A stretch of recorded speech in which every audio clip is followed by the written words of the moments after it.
Të dashur shikues, mirë se po takohemi në episodin e 34 të podcastit Shëndetin Rend Parë, ku do të flasim për shëndetin e syve. Në këtë episod do të flasim për problemet me të pomorit, sëmundjet e ndryshme të syve, si tensioni i syrit, katarakti i syve, apo siç e njohim në popull, perdja e syrit. Për të gjitha këto çështje dhe çështje tjera të shëndetit të syve, të ftuar kam Dr. Burim Zhuri, oftalmolog, kirurg, vitreo-retinal. E para se ta nisim bisedën në studio, ne ju rikujtojmë se sponzori i emisionit ton është United Hospital. Doktor, faleminderit që je sot me ne për të ndarë këshilla dhe për na tregu pak për shëndetin e syve. Përshëndetje, faleminderit që më keni ftuar. Është kënaqësia ime të jem sot prezant me ju. Doktor, po e nisim sa shpesh duhet të kemi kontrolle shëndetësore në mënyrë që ta kemi një pasqyrë të gjendjes shëndetësore lidhur me të pomorit. Po, vizitat sistematike gjenerale, më thonë për gjithë organizmin, më thonë, e veçanti për syt janë shumë të rëndësishme. Duhet t'i kushtohet rëndësi prej moshave të hershme, për mos më thonë ndoshta prej lindjes, në rastet kur fëmijët janë të lindur para kohe, e pastaj po të vazhdu për moshën 1 vjeçare, 3 vjeçare, nëse kanë probleme me dioptri që janë problemet më të shpeshta që i hasim, për të vazhdu matutje në moshën e adoleshencës, ku kohëve të fundit është rrit mjaft shkurtpamësia apo miopia që i thojnë, si shkaktor mjetet elektronike, për të vazhdu pastaj në moshat madhore për problemet që eventuale që kanë, qoftë për ndonjë skuqje që mund të jetë më e thjeshta, apo edhe për ndonjë problem tjetër, ndonjë dobësim i shiqimit, i qastit, nëse mund të shprehem ashtu. Pastaj për moshat më të shtyra, domethënë moshën e mesme, 40 e përmi, e tutje, kur fillojnë vetëm problemet presbiopike, problemet me afërsi, rastet cilët kanë diabet, rastet cilët fillon gradualisht humbja të pamnit, që një farforme dhe e neglizhojnë, në atë rast mund të ketë ka fillu zhvillohet një katarakt apo një pelhur, po dhe ndryshimet diabetike, ndryshimet e qendrës së të pamënit. Praktikisht me një fjalë është shumë rëndësi në përgjithësi të kushtohet shëndetit e në veçanti shëndetit të syve. Doktor, cilat janë ato simptomat e përgjithshme, pavarësisht nëse kemi probleme shikim apo jo, po simptomat e përgjithshme të cilat na tregojnë pak a shumë që mund të kemi ndonjë sëmundje të syrit, mund të kemi probleme të pamur ose diçka ngjashëm. Syri para së gjithash është organ për shiqim. Syri shërben për të pa. Prandaj alarmi i parë apo simptoma e parë që paraqitet është dobësimi i shiqimit. Qoftë afër, qoftë larg. Afër, larg, me njërin sy, me të dy syt, janë gjendje të ndryshme. E përmenda më herët, vizitat sistematike. Është shumë rëndësi të fëmijët konkretisht të evidentohen, të zbulohen problemet që kanë me refrakcion, me dioptri. Nëse zbulohen në moshat shumë të hershme, rezultatet janë shumë të mira. Nëse zbulohen në moshat më të vonshme, një sy mund të ngel në zhvillim, ani pse nga ana anatomike duket që është në rregull, mirë po pikpamja funksionale nuk është ashtu si duhet. Prandaj funksioni i parë që syni e ka është shiqimi. Nëse dikush e vren ose e ka vrejt të fëmiu, prindja ka vrejt të fëmiu që nuk ose afron librin, largohet, i rrudh syt, man kokën anash, do janë simptoma të ndryshme, mund të ngecën në shkollë. Gjitha këto duhet ta shtyjnë që ta bëjnë një vizitë të syve. Të moshët të rinj, të tinegjera, të moshat e reja. Nëse vren që kanë shiqim të dobët ose është në çast është prap, janë lloj të ndryshme të sëmundjeve, ose e ka një skuqje, që jo rrallë skuqja neglizhohet. E që ndër vetë mund ta ketë një pezmatim të syrit apo një uvet që i themi ne. Edhe ajo nuk duhet absolut, domethënë kërkohet një ndihmë për të vazhduar pastaj për moshat më të vjetra, tash e përmenda më herët moshat 40 vjeçare, problemet cilët janë me diabet, problemet për ne pacientat cilët janë me diabet, pacientat me hipertension të syrit. Definitivisht, për arsye se mund të përjetojnë tromboza të ndryshme, diabeti shkakton probleme të tjera në sy, të cilat me siguri që do të diskutojmë edhe pak më vonë. Prandaj me një fjalë vizitat duhet të jenë sistematike, Posaçërisht ata mos harrojmë glaukomën, apo rritin shtypja e lartë të syrit, sëmundje tinzore, e cilat të çon deri në vërbim, po kur kur individi e kupton që që nuk sheh me njërin sy me dobët, bile edhe me të dy syt, atëherë veç është vonë se s'ka këti mrapa, ndërsa mund të parandalohet. Prandaj shumë është e rëndësishme vizitat sistematike prej moshave të hershme. Në mënyrë që të kemi një pasqyrë të shëndetit të syve. Të shëndetit të syve, edhe nëse ka diçka të parandalohet, se ekziston mundësia, domethënë janë mundësitë, shkenca, mjekësia ka arrit deri në atë nivel që ka trajtime të ndryshme me raste me përjashtime të disa sëmundjeve, të cilat nuk fatkeqësisht ende nuk kanë shërim adekuat, po shkenca në një anë dhe teknologjia në anën tjetër, të dyat kur bashkohen, është ka ndodhur një mrekulli. Unë jam optimist që në të ardhmen do të kemi zhvillime të hapshme. Definitivisht që po. Po megjithatë doktor, secila sëmundje kur zbulohet herët, trajtimi është më i mirë dhe më i lehtë. E thash, vizita sistematike, shumë të rëndësishme. Kish me qenë mirë me ekzistu një program nacional, i vizitave në për shkolla. Më thonë, kur identifikojnë problemet tek fëmijët. Po pse jo edhe program nacional, nëse në Kosovë ekzistojnë, janë mjek të punës, janë mjekësit familjare, ku edhe për organizatave të ndryshme, bëhet një check-up, një rutinë. Është shumë e thjeshtë. Vlerësohet situata e përgjithshme e fëmijëve. Motet vetëm tensioni, motet dioptria dhe vlerësohet shiqimi. Nuk është e domosdoshme të bëhet një vizitë detale, po mjafton një parametrat kryesorë. Ne i thojmë optotip. Është, më thonë, pacienti qëndron i ulur, distanca është diku rreth 5 metra, 6 metra, varësisht çysh kalibrohet optotipi. Edhe madje aty janë shkronjat. Janë me rende, do të thonë fillon prej 0 nishit deri te 1.0. Po, të gjithë ne kemi bërë kontrolle. Nëse kthejmë në përqindje prej 10% për mi thjeshtu deri në 100%. Është shumë e thjeshtë. Mbyllet një sy, mbyllet syri tjetër, edhe është një ekzaminim që nuk zgjatet më shumë se 10 minuta. Prandaj, po të identifikohet smundja herët, cila do smundje? Trajtime shumë e lehtë. Cila do smundje? E syve, organeve tjera, trajtimi është më i lehtë edhe suksesi është më i madh. Doktor, për të gjitha sëmundjet do të flasim veç dhe më në detale, mirë po më intereson në përgjithësi, çka i dëmton më së shumti syt, me cila ne nuk jemi të vetëdijshëm se po i dëmtojmë. E dim që tashmë teknologjia, telefonat mund të shkaktojnë probleme, mirë po çka është ajo që përgjithsisht si oftalmolog e shet që më së shumti dëmtojmë syt? Jo më duhet përdor nganjëherë një shprehje që e kthej edhe në vahi kur më vinë fëmijët, nonat, prind, baballarët me fëmijët e tyre, edhe po thon përdorni telefonin sa më shumë. Edhe në çast është një reagim i fëmijëve, fillon një qeshur e modhe. Kohëve të fundit është bërë trend qëndrimi në mjete elektronike. Fatkeqësisht kjo ka pasur. Fatkeqësisht të moshat e reja. Përveç qëndrimit në mjete elektronike, përdorimi i mjeteve elektronike në ambientet e errësune. Për mi thjeshtësu, telefonin në kombinim me terrin i dëmshëm. Si ndikon kjo negativisht sy, doktor, nëse mundesh pak elaborim? Posaçërisht te dioptrit e larta. Shkencëtarët e botës janë të bëjë apel, leni fëmijët të dalin jashtë. Leni fëmijët të ekspozohen dritës së diellit. Mos i lani në terr, mos i lani në mjete elektronike. Vetë qëndrimi i afër, përmes me kompliku mekanizmat se si ndodh, vetë qëndrimi i afër përshkakton paraqitjen e shkurtpamësisë së hershme. E posaçërisht të fëmijët që lindin me shkurtpamësi. Se shkurtpamësia ndahet në dy kategori.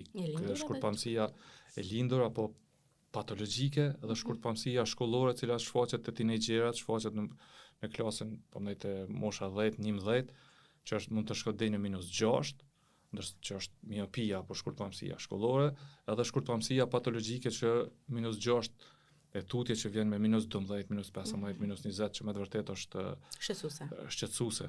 Prandaj leni fëmijët të dalin, inkurajoni fëmijët me dal.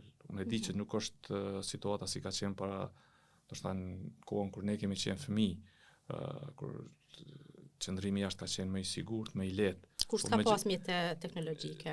Po, Mirë po, megjithatë duhet të gjinden mënyra, duhet të gjinden modalitetet se si fëmijët mos qëndrojnë gjatë gjithë kohës para ekraneve. Është bërë trend edhe në shkolla, unë e kuptoj. Edhe unë i them edhe të rriturve edhe prindve që vinë me fëmijë në rregull. Librat janë duke u zaventuar me mjete elektronike, me iPad-a, me gjitha këto. Ekrani le të jetë më i madh. Sa më i vogël ekrani, dëmi është më i madh. Ekrani më i madh, dëmi është më i vogël. Sot ekranet kanë pak rrezatim.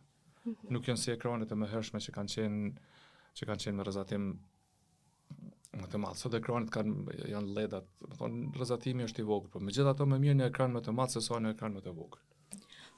Doktor, në këtë linjë, pavarësisht disave që kanë të obligueshme me qëndru para ekraneve, ndoshta për shkak të punës, ose ata të cilët nuk kanë obligim, a ka një ushtrim pak më specifik i cili na mundson pak të relaksojmë sytë kur qëndrojna me orë të tëra para ekranit? Amerikanët e propagojnë, më thonë, rregullën 20-20-20 apo rule 20-20-20.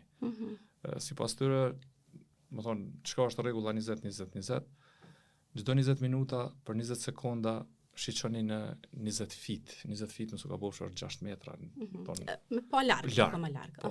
Kush e bën ato? Po thuaj se askush. Askush, e vërtet. Unë pacientave të mi kur të vinë se sot puna me kompjuter është në çdo institucion. Edhe ne si mjek, një raport që e shiqojmë, një analizë të fundusit që e bojmë, një analizë të pjesës përparme të synit, do të thonë se teknologjia e ka imponuar që ne të qëndrojmë para ekraneve. Edhe ne që qëndrojmë, kur hi nga njëherë kalkuloj e shoh që ndoshta em rri 3 orë, 4 orë, jo të najt, nëse ku zë të them ashtu kot, po për punë. Më thonë, analizohet një fotografi, analizohet shiqohet raporti, lexon diçka se thash librat dita ditës janë ka zaventohen prej mjeteve teknologjike. Ju thon pacientave spaku në çdo orë një 5 minutë secili mund ta gjejmë. Shohë shiqimin larg. Po tash e kilon ke qenë para kompjuterit e pi merr telefonin. Jo. Pa telefon. Lëshoj shiqimin. Në një relaks. Në këtë mënyrë syt na relaksohen. Spaku akomodimi nuk ke i fokusuar po. Lirohet akomodimi, e kursejmë pak akomodimin nëse çaq sa mujmë, sa ashtu kështu mas moshës 40-45 akomodimi veç fillon me ra, po ta kursejmë. Tjetra që paraqitet për shkak qëndrimit gjatë në kompjuter në sy të thotë. Jo rrallë vinë të djegje, dhimbt, për ato tash ndërlidhet me atë rregullin 20-20-20. Po, pak kush e praktikon, thash pacientave të mi thonë mundoj që çdo orë një 2-3 minutë, 5 minutë largo prej mjeteve elektronike. Doktor, me qenë si përmendë sytë e thotë, po dua pak të ndalem këto. Cilat janë zgjidhjet për ne që kemi probleme sytë e thotë për shkak të qëndrimit para kompjuterit? Po bëhen matjet paraprake, matjet sasia e lotit. Është një test shumë i thjeshtë. Janë 2 shirita që vendosen në sy dhe masim sasinë e lotit për 5 minuta sa është. Pastaj janë edhe mjete tjera, do të thonë që masim në klinikë aty ku punoj unë, ne i bojmë pothuajse të gjitha në rastet kur kemi dyshime. Dhe jo rrallë, po me një shimer test që është vendosen 2 shirita që është shumë i lirë, i thjesht, i lehtë për të realizu, e kuptojmë që a ka apo nuk ka sy të thotë. Nëse janë sy të thotë, atëherë duhet më lumtu pse janë sy të thotë. Ka shumë faktorë. Mund të jenë vetëm për shkak të qëndrimit në kompjuter, po të qëndrimit të gjatë, se është vërtetu pse thohen syt, thohen për shkak se ka pak të mbyllën marrall. Se interesant. Në moment kur ka pak mbyllën marrall, lotja avullohet më tepër dhe ta krijon synin e thotë. Po në anën tjetër nuk guxojmë ta anashkalojmë edhe problemet reumatologjike. Edhe problemet reumatologjike. Ti të shkaktojnë. Po, thonë duhet të ulëmtohet nëse s'ka pacienti ankesa tjera, thotë vetëm syt nuk kanë. A rekomandohen lotët artificial? Pikërisht, aty duhet dalë, janë lotët artificial, janë pika tjera që stimulojnë lotin. Me një fjalë gjinet gjithë, rekomandimet mos klimatizimi duhet me pas kujtes. Ani pse sot është i domosdoshëm, po klimatizimi do i thon syt. I thon syt. Qoftë klimatizimi në për shtëpia, në institucione, në automobil, do thon klimatizimi si klimatizim. Do të kemi shumë kujdes si e përdorim. Mënyra se si përdoret. A duhet përdoret gjithsesi që po. Natyrisht temperatura 30 si mos me përdor. Doktor, po e përmende çështën që në moshën 40 vjeçare veç fillon të bie nëse mund të them, fillojmë të vrejmë pasojat e para të shikimit.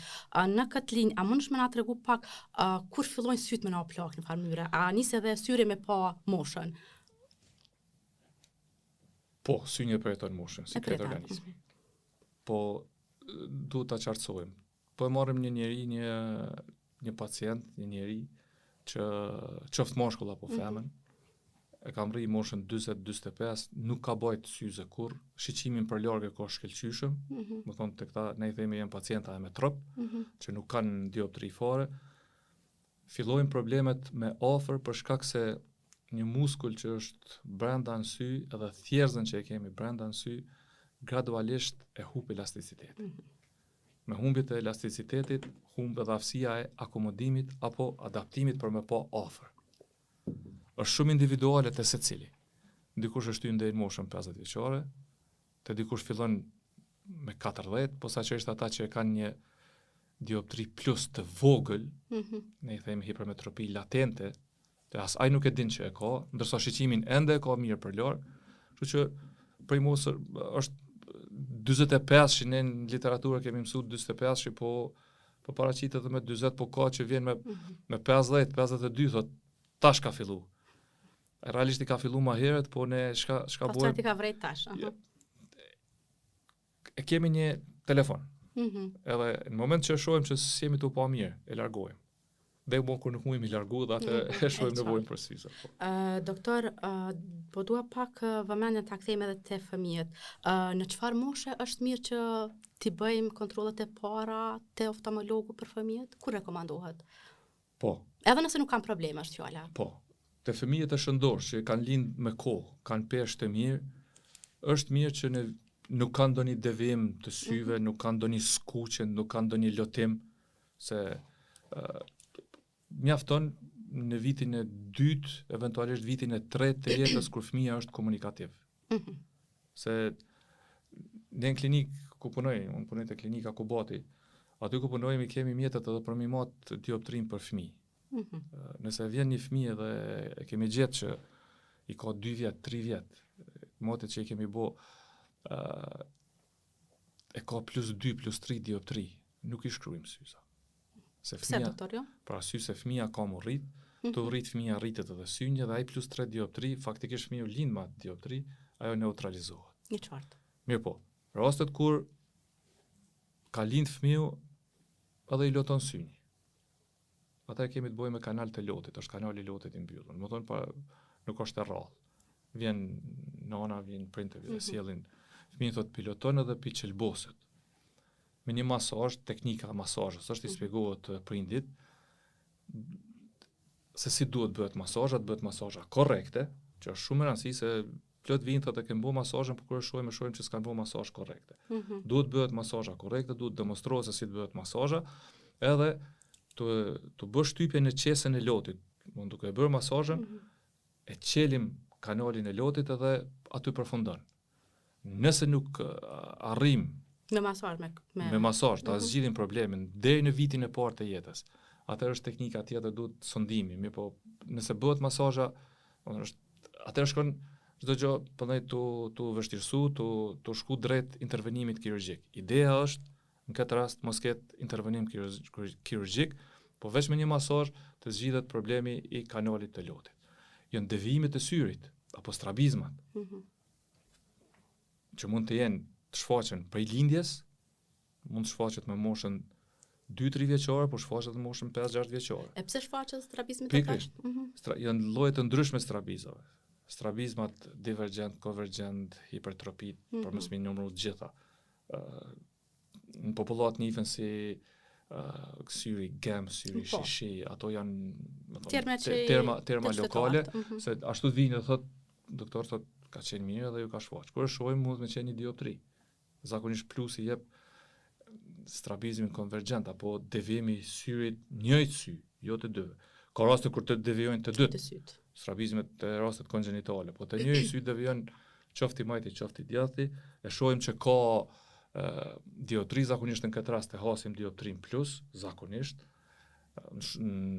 shumicën e rasteve, po edhe vendosen syzet.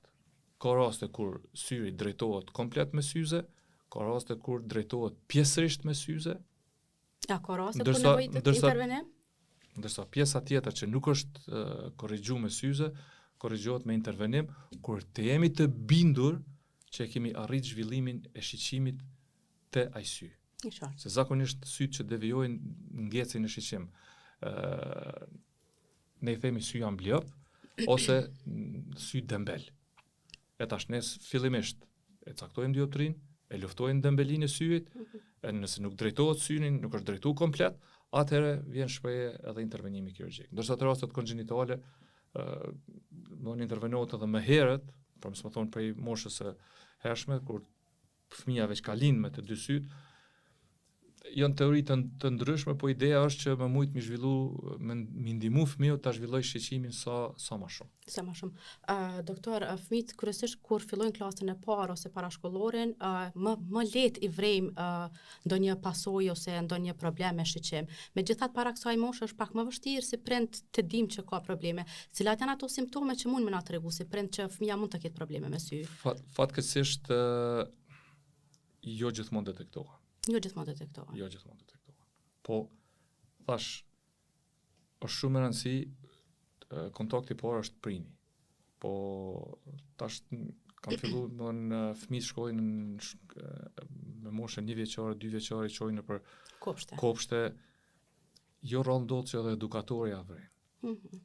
Si e vrejnë? E shet që e kanë bërë një lojë, ose i prezenton disa vizatime, ose diçka, edhe sa rrinë me. Ose ngec, ose i bën më keq.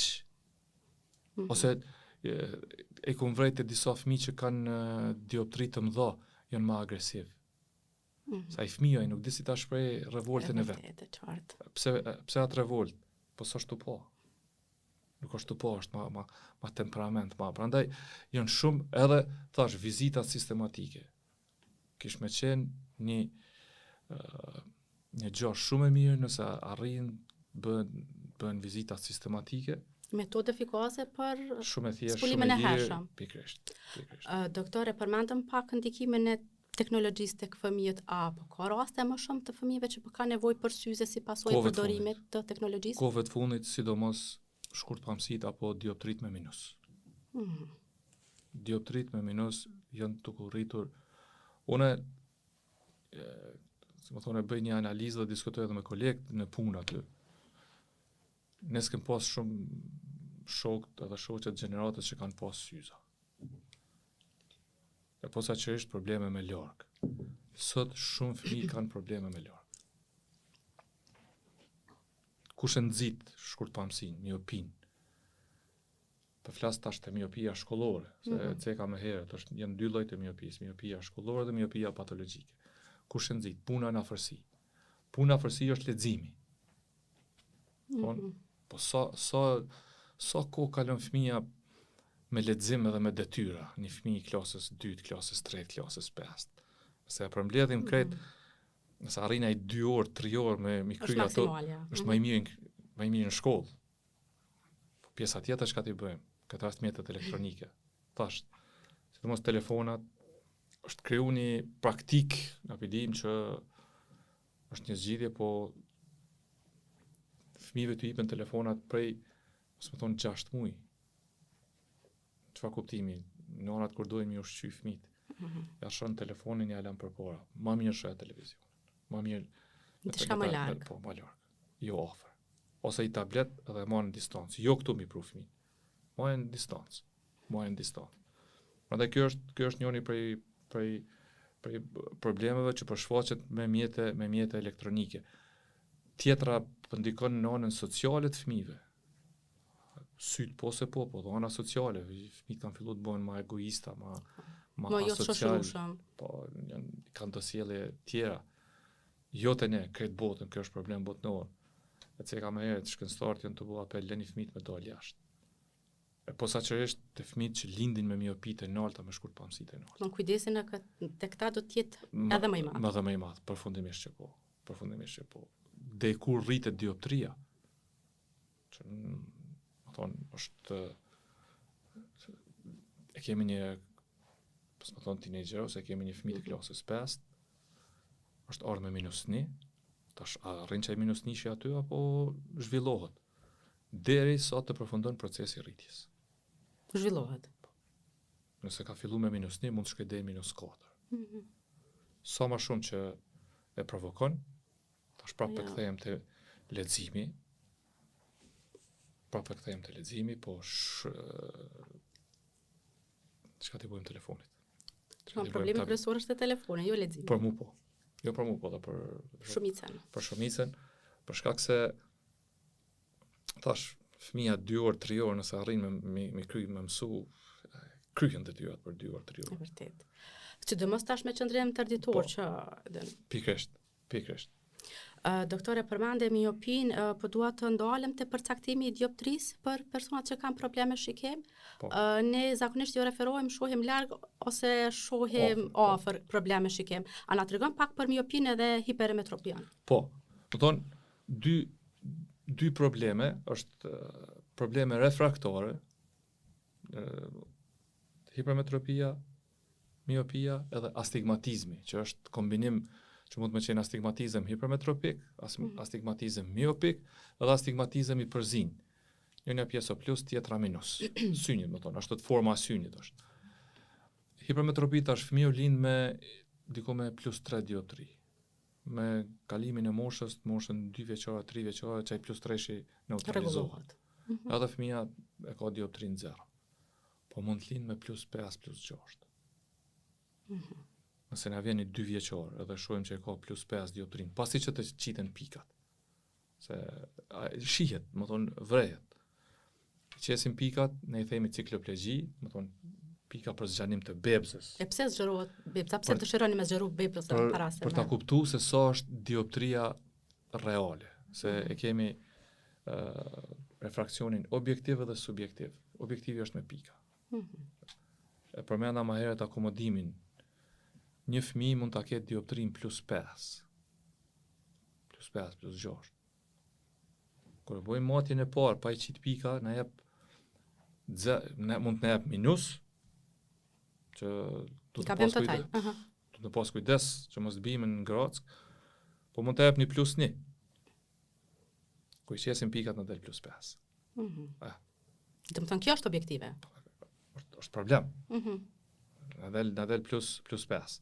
E tash, çka bëjmë këtë rast?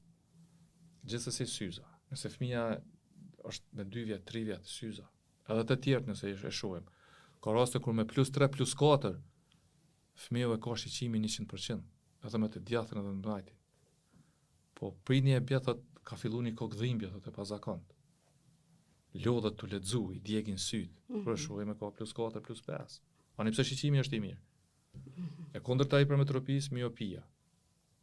Thash, e lindun, edhe e fituar gjatë jetës. E fituar, zhvillohet deri në moshën 19, 20, 21 te këto shkollore, te këto patologjiket zgjat, për mos thonë është bukur një pjesë të mirë të jetës.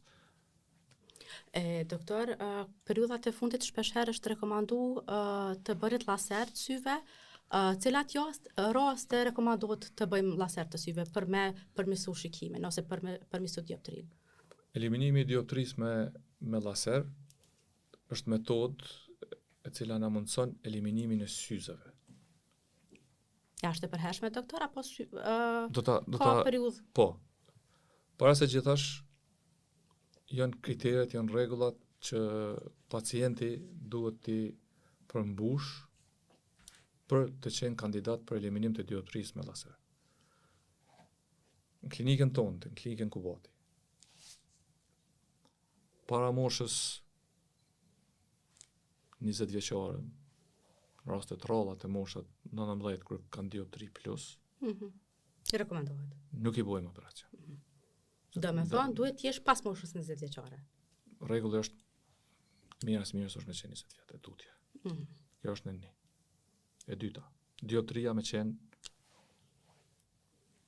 konform me mundësitë e laserit. Laserat që ne disponojmë e trajton dioptrin plus deri në plus 5, ndërsa minusin deri në minus 12. Deri minus 12. Po.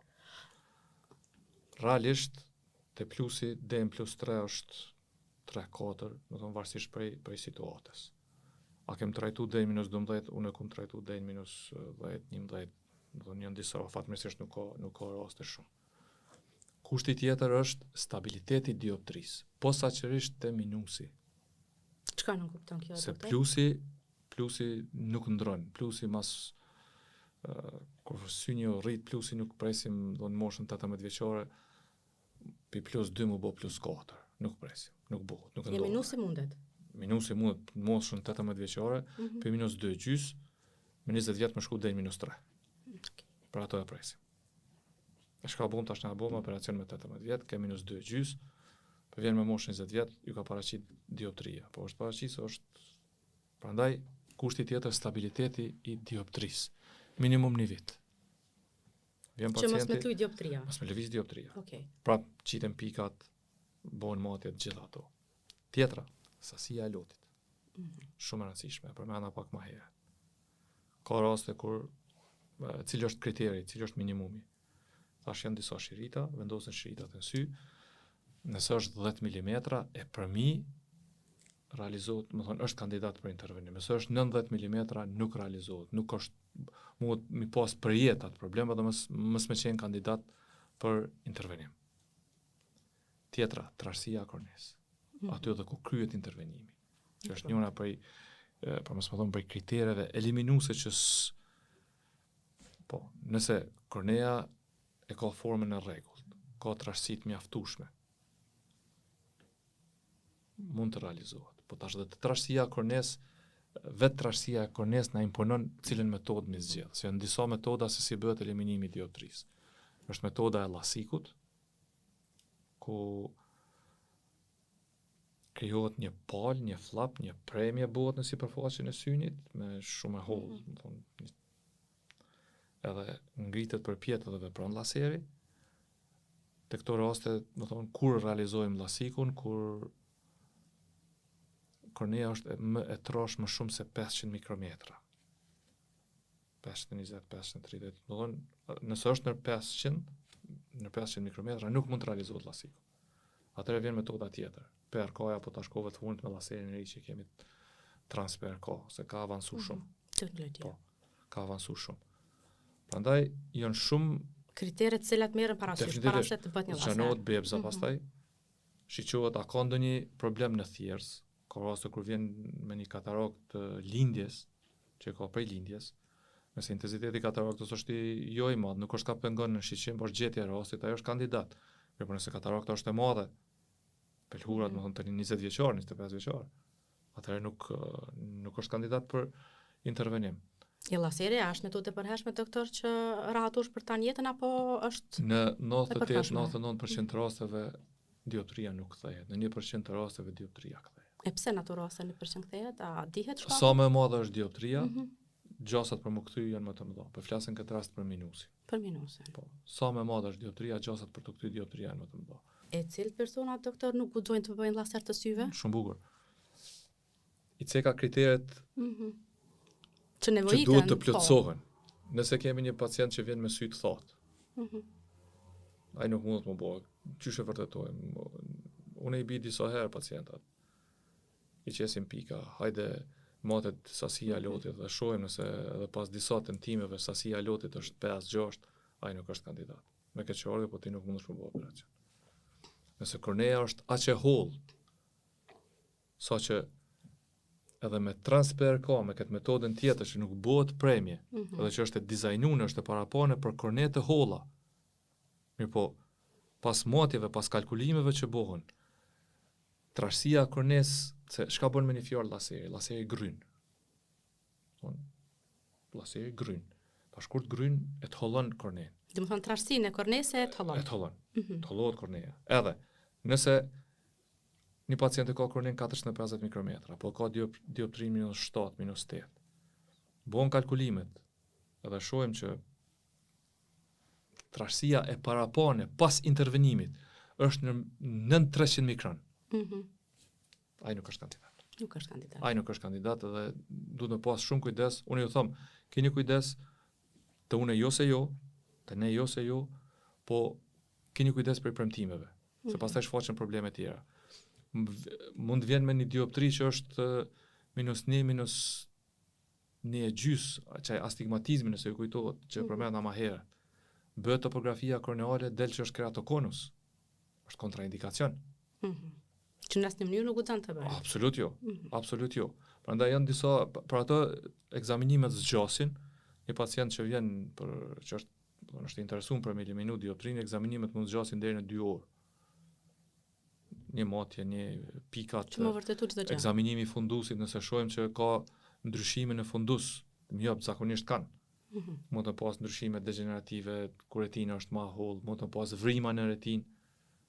Atëherë paraprakisht trajtohen ato probleme, atëherë pas një muaji pacienti vjen për laser.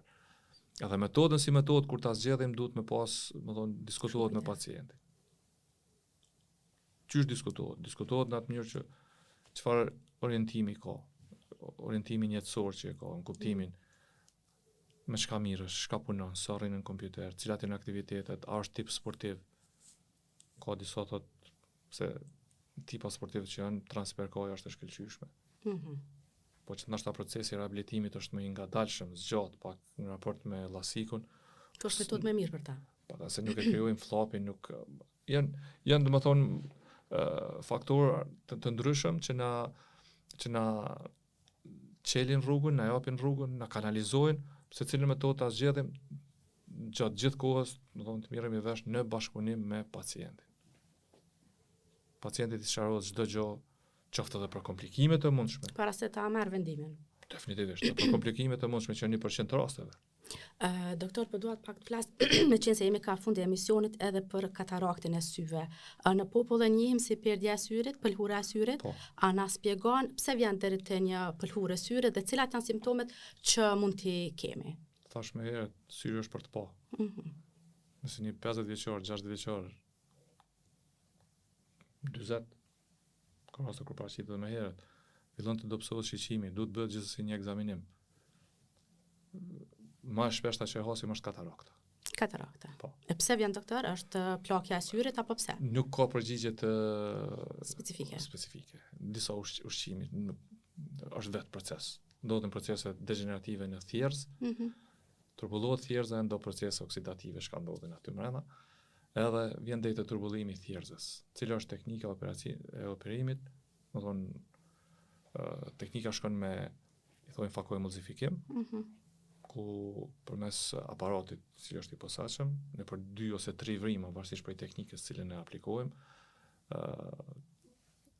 thehet pëlhura, aty ku është në thjerz, hiqet pëlhura edhe vendoset thjerza artificiale.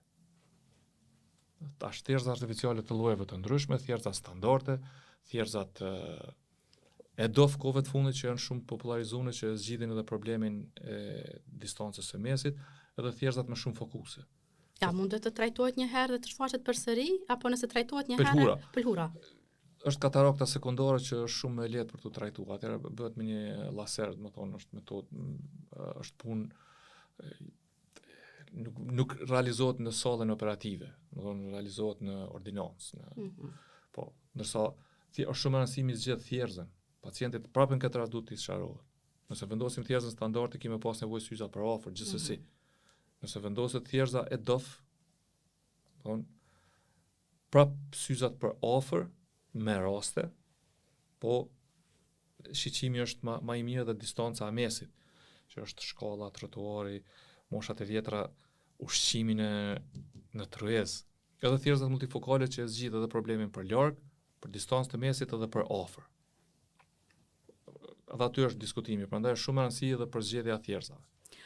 Doktor, një sëmundje e syve që është më mjaft serioze është edhe glaukoma. Më duket, nëse nuk gaboj, simptomat e kësaj sëmundje janë të heshtura, shumë të nervozë, tinzore. E keqe. Pse shfaqet, pse vjen deri te një glaukom? Ka lloje të ndryshme të glaukomës. Glaukoma me kan të hapur, glaukoma me kan të mbyllur, glaukoma të fëmijët. Glaukoma të sqarojmë për shikuesit është presioni Shtypja e lartë e syrit. Po. Vlerat normale të shtypjes së syrit janë prej 10 deri në 21 mm zhiv. Të mos e ngatrojmë, shtypja e syrit nuk ka të bëjë me shtypjen e gjakut. Po. Ti mundesh me pas shtypjen e gjakut normale, dhe me pas glaukom. Po mundesh me pas shtypjen e gjakut 200 me 100. Po mos kesh probleme me probleme me glaukom. Prandaj glaukom, thash janë të ato që janë me kan të hapur, thon glaukomat me kan të hapur në disa ndryshime që paraqiten në kandin e synit. Për mos me kompliku për audiencën, për shiquesit, për ndëgjuesit. Nuk qarkullon ujë se në sy prodhohet ujë. I thojnë ujë i synit, humor aquosus, do të thonë, çaj uji i synit qarkullon, në moment që prodhohet prej trupit ciliar, ai pastaj qarkullon edhe del nëpër një farë trabekullumi, është si një pjesë e synit që është si sit, edhe kalon në vena dhe hin në qarkullim gjakut. Në moment që kompromitohet që ky qarkullim i ujit të syrit, kemi probleme tension. Ki probleme të syrit. Te glaukomat me kan të hapur mund të zgjidhet përmes pikave. Shumicën e rasteve. A janë këto të rjetën që duhet më përdor? Ekziston shpreha buk duhesh më harru më hongër, pikat nuk duhesh më harru më qit. Tash serioze. Është as serioze. Është glaukoma me kan të mbyllur. Nëse nuk zgjidhet me pika, atëherë intervenimi kirurgjik. Prandaj është edhe metodat, më thon, përmes terapisë, përmes pikave, edhe intervenimi kirurgjik, përmes praktikisht janë disa lloje të intervenime kirurgjike. Më shpeshta është trabekulektomia, ka dhe llojet e tjera, për mos mi përmend. Trabekulektomia është më shpeshta dhe më popularizuar, më sigurta, suksesi është shumë i madh. Prandaj me një trabekulektomi që me një operacion që zgjat ndoshta 20 minuta, arrim ta pshtojmë një sy. Doktor, nëse nuk trajtohet si duhet, a ka rrezik për verbërim? Verbim, definitivisht. Kush dëmtohet nervi i synit? Nervi i syrit. Njëri për mekanizmave që spjegohet se si vepron glaukoma është mekanizmi qekanit, njëri për mekanizmave. Ku mendohet që për shkak të rritjes së shtypjes së syrit, shtypja shkon deri në 35, 40, 50. E tash mundesh të marr me mend çfarë do të thonë 50 shtypja e syrit kur vepron në nerv, e dëmton nervin. Dëmtimet e nervit janë të pakthyeshme. Në rastet kur ka dhimbje është shumë më mirë. Se jep sinjale. Definitivisht, vjen pacienti shohim që është një glaukom akute, e trajtojmë edhe dim që ka glaukom. Por në rastet kur s'ka dhimbje dhe vjen diçka mu ka dobësu shiqimi kur e shohim glaukom me keqardhje nuk i shkajmë. Doktor, si kirurg vitroretinal, a na shpjegon pak për ndërlidhjen e diabetit si ndikon në të pamur? Problem serioz, problem madhor, jo vetëm në Kosovë, por në krejt botën. Diabeti është smundje që kur të paraqitet nuk shërohet. Ne kena me jetu me to. Trajtohet. Do të më menaxhu me te. Po, trajtohet, por nuk shërohet. Edhe diabeti e sulmon krejt organizmin. Oftalmologu, fatmirësisht apo fatkeqësisht, është njeriu i parë i cili i shet dëmtimet që i bën vetë diabeti. Kur thëm vetë diabeti, flas për diabetin e pa kontrolluar. Nëse një pacient e ka diabetin në kontroll, i mon vlerat e diabetit 6 të poshtë, po vlerave normale. Komplikimet janë, edhe nëse paraqiten janë shumë të vogla. Mirë, po kur janë i pa kontrolluar, 10, 12, 15, 20, nuk ruhet, han ushqim, atëherë komplikimet janë të mëdha. Çka bën diabeti? Diabeti dëmton enët e gjakut në sy. Në këtë rast në brendit synit në retinë. Se syni ka 3 shtresa: sklera, horoidea dhe retina. Retina është shtresa e tretë. Oftalmologu e sheh retinën, e ekzaminon, edhe shehet e para që paraqiten janë do si pika të kuqe që janë zgjanimet e enëve të gjakut. Ajo është stadi i parë. Pastaj fillojnë gjakderet e vogla në formë të pikave. Pastaj për të rritur ato gjakderdhje për të shoqënuar me daljen e serumit që i thojmë eksodote të forta. Desa nuk e përfshin qendrën e të pamrit apo makullën, pacienti mundet thot ai e din që ka diabetin që 5 vjet, ndërsa realisht është me diabet që 10-15 vjet, 15 sigurt, Desa nuk e prek qendrën e të pamit, kur e prek qendrën e të pamit, atëherë është teloshi. Atëherë paraqiten problemet e mëdha. Pse? Se dobësohet shiqimi. Ekzaminohet, bëhet angiografia, bëhet OCT, do janë metoda ekzaminuese për ta vërtetuar se sa është qendra e të pamit, atëherë vendoset këtë trajtim. Kushti i parë i thon pacientave, po nuk u stabilizu diabetin, atë gjitha i bojmë s'kemi sukses. Ti duhesh me qenë disiplinë. Bazën duhet ta. Definitivisht. Atëherë, nëse është e ojnë e qendra të pamit, është paraqit një makulopati diabetike. Japim injekcione në sy, injekcionet anti-VEGF që i themi. Është zgjidhje, është ndoshta rendi i parë i trajtimit. Tash janë disa lloje të diabetit, të retinopatisë diabetike. Një herë injekcionet jepen për nëse kemi një makulopati diabetike, mirë po nëse kemi një retinopati diabetike proliferative, prap trajtohet me injekcion edhe kombinim me laser. Të dyja. Mosha shumë e rëndësishme. Te një pacient i ri, fillimisht ndoshta do ta trajtoj vetëm me një anti-VEGF. Po te një pacient në moshë më të shtyne, e bën edhe laseri standard i artë. Nuk guxohet iket për laserit, laseri standard i artë. Paraprakisht bëhet angiografia, thash. Çka ndodh tjetër? Për shkak të diabetit, se thash diabeti, me një fjalë, diabet i shpon enet e gjakut. Dhe enet e gjakut nuk janë uniforme, janë të shpune dhe qesin gjak. Një qartë. Po. E tash, ka raste kur ndonjë enë më e madhe pelset edhe e mush komplet synin me gjak. E tash aty janë zgjidhje tjera. Cilat janë zgjidhje? Një, anti-VEGF, injekcionet në sy që jipen, nuk është vështirë se pacientat pi frigon fakti ki me marrë injekcion në sy. Nuk është vështirë me marrë. Nuk ka dhimbje. Bëhet në salë të operacionit, me anestezion nuk ka dhimbje. Mirë po. Është pak stresuese injekcioni në sy. Thash, është stresuese, po jo nuk është e rrezikshme, po. I ka rreziqet e veta. Po nuk është shumë e zëshme nuk për më aplikuar dhe për pacientin.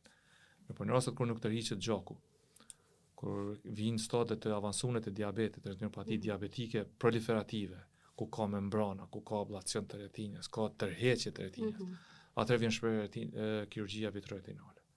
Çka bëhet në atë rast? Vendosen 3 porta në sy, edhe janë disa instrumente, do thonë, janë shumë të holla, për mësë më thonë si kropsa, me dritë, futet mjeku në brendit synit, e pastron gjakun, i liron ato farë tërheqjet, trakcionet, membranat, edhe laseri gjithsesi që bëhet gjatë operacionit, është e padiskutueshme, edhe vendoset vaj i silikonit sipas nevojës. Ka raste kur nuk vendosim vaj të silikonit, po në shumicën e rasteve vendoset edhe vaj silikonit. I cili vaj pastaj pas 2-3 muajve hiqet, të rastet me diabet, tërhiqet, kryet operacioni dytë për heqjen e vajit të silikonit, intervenimi dytë. E njëjta teknikë e operimit është të ablacionit e retinës. Ku syni mushet me silikon, qoftë me silikon, qoftë me gaz. Qysh manifestohet ablacioni e retinës? S'ka diabet, është pacienti thotë më ka dobësuar pamit. E shohim që ka ablacion, kirurgjia vitroretinale është zgjidhja pa diskutueshme. Shkyrjet e qendrës së të pamit apo vrimat në makular hole. Vitrektomi, sa më shpejt që mund. Doktor, me këto zhvillimet e fundit teknologjike, si oftalmolog në vetë vizitashme, se pret, a do të kesh zhvillime të hapshme? Zhvillimet veç janë. Kanë fillu përdorimi i implanteve në sy. Posaçërisht në këtë rast, më thonë janë pacient cilët janë me retinopati pigmentoze. Është një smundje e retinës degenerative që karakterizohet me grumbullim të pigmentit në sy, me dëmtim të qelizave të koneve, që janë përgjegjëse për shiqim, konet janë bashkë të qendra të pamënit, edhe kanë fillu përdorimi është Argus 2, ku vendoset si një chip. Rezultatet, më thonë, premtuese, mirë po tu e pa se shka është ka ndodhë si dhe maskove të fundit me... Të kemi zhvillime të hashme këtë me inteligjencën artificiale, me unë i përcjelli edhe pjesën e robotikës.